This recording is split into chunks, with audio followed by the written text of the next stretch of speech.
Hi students, welcome to today's lecture on Python programming. In our earlier classes, we have seen two types of control structures used in Python. One is decision control structures, which transfers the execution control of execution from one place to another place in a Python program. And the second category of control structures we saw is repetition structures, which is used for executing a particular block of statements repeatedly for several times. Okay.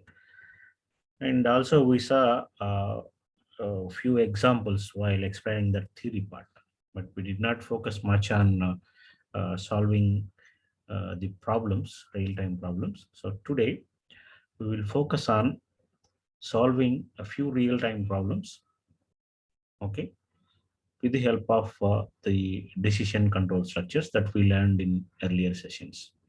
So if anybody has not watched that previous video on decision control structures, please watch that video first and then come back to this. Okay, so now let us see how to solve real-time problems with some examples now.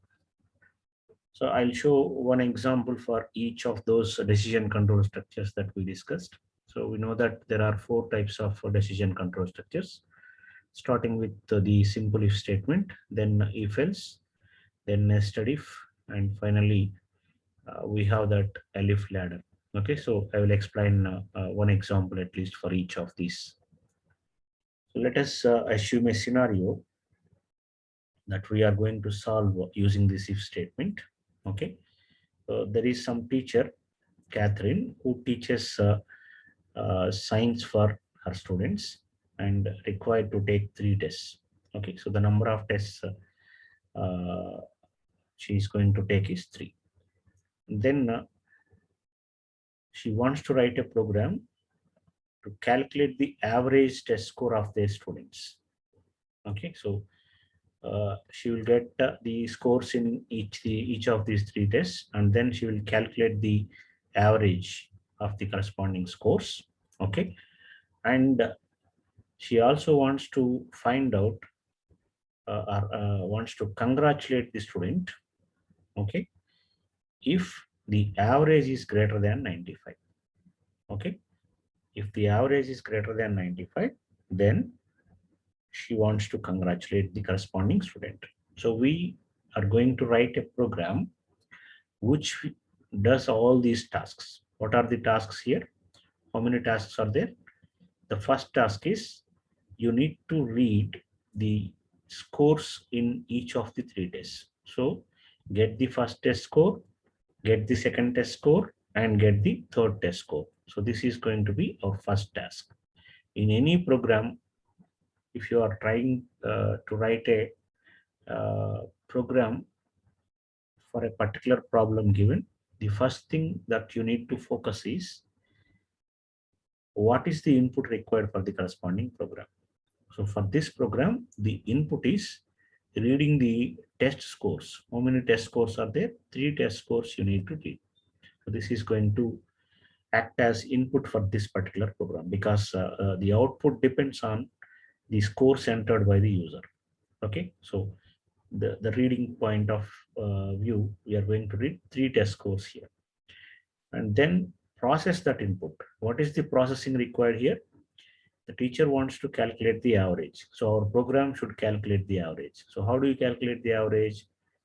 If you get all the 3 test scores, let us say T1, T2, T3, then the average will be calculated as T1 plus T2 plus T3 by 3. The test scores sum by total number of tests. This will give us the average. So we'll calculate the average by using this formula. And then you can display the average because she wants to display. And also along with this displaying the average, if the average is greater than 95, okay, then there should be a special message that shows congratulations to the user. Okay, you can use any kind of message here to congratulate the corresponding student. So this is what we are going to do.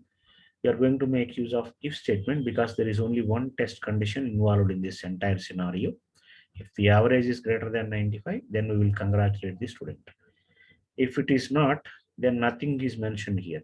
If the average is less than 95, less than or equal to 95, what is to be done is not mentioned in this scenario. Therefore, simple if statement is sufficient for this particular problem scenario. Okay. Now let us write our Python program that follows all these statements, all these steps that we wrote here. Okay. Right.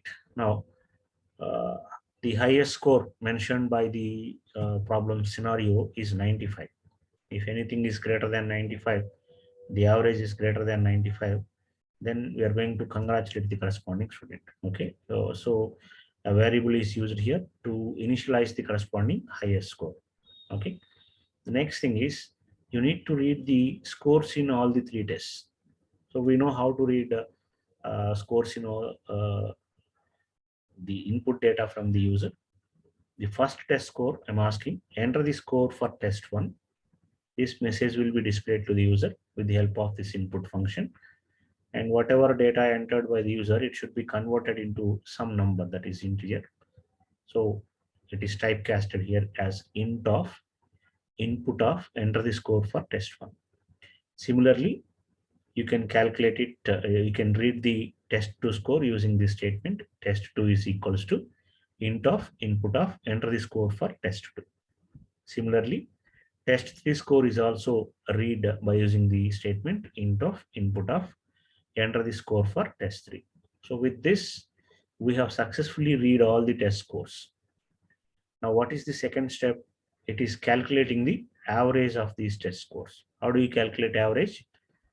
It is the formula test1 plus test2 plus test3 by 3. So you need to group this summing operation with the proper parenthesis. Otherwise, the answer is not going to be correct. First, you need to sum up all the test scores and then divide the result by 3. That is what we are going to do. Okay. So once you do this, you will get the average. Okay. Now, the solution, that is the message that is expected by the user is you should display the average score. It is done by using a simple print statement. Print the average score is comma average. And then we are going to congratulate the user if this average which is calculated here is greater than or equal to high score. So if average is greater than or equal to high score, what is high score? We mentioned it as 95. Okay. It means that if average is greater than or equal to 95, print congratulations. And also we are displaying another message that is a great average. Okay. So these two are inside the if block. So both of them gets executed if this condition is true. Okay. Otherwise, there is nothing mentioned here. So the program will stop. These messages are displayed only if the condition is met. Otherwise, these messages will not be displayed. Now let us see sample output for this. The test scores are given like this: 82, 76, 91. The average is 83.